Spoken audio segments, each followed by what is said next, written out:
Колко зъба имат неотровните змии? А остаряват ли изобщо змиите? И също така защо сменят кожата си? Ако искате да разберете всичко това и още неща, останете до края.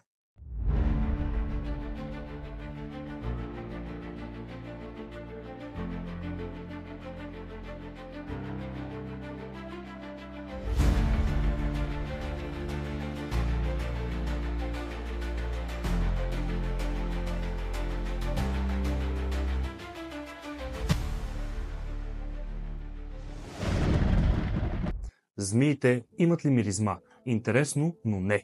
Самата змия не излъчва никаква миризма. Миризмата около нея идва или от нейното изхождане, или както например при водните змии от самото блато. Ще дам пример с анакондата, която прекарва по-голямата част от живота си във вода. Аз имам такъв тип змия за домашен любимец и да, когато се изхожда във водата, започва да мирише и самата змия се умирисва, но сама по себе си няма миризма. Боли ли ухапването? Ухапването боли, но не от всяка змия. Ще дам пример с отровните змии. Повечето от вас знаят как изглеждат предните два зъба на отровна змия. Доста са големи и внушителни.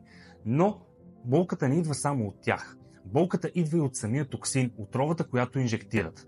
За разлика от това, кралският питон има 100 зъба, но почти не се усеща болка, а дори не оставя белег при ухапване. Как е възможно това ли? Много просто. Зъбите са много тънки и много малки и къси. За да добиете представа, те са като косъм на ръка. Наистина са много ситни.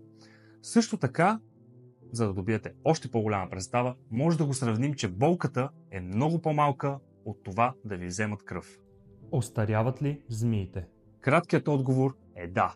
Но тук идва интересното. Както всеки жив организъм, те стареят, но външно почти няма забележима разлика. Не като при нас хората да имаме бръчки, да ни увисне кожата и така нататък.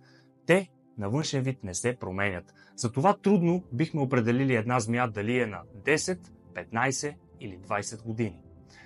Също така, те растат през целия си живот. Естествено, този процес в началото е доста по-бърз, след това се забавя. Затова не може да добиете представа след 3, 4, 5 година змия, която е пораснала вече, как продължава да расте, защото е почти едва забележимо. От тук идва и това, че те сменят кожа. Това е една от причините те да си сменят кожата, защото тя им умалява. Другата причина, най-просто казано, е дезинфекция. По този начин отстраняват микробите, насъбрали се на миналата кожа. Аз съм Марто Пайтън и до следващия път.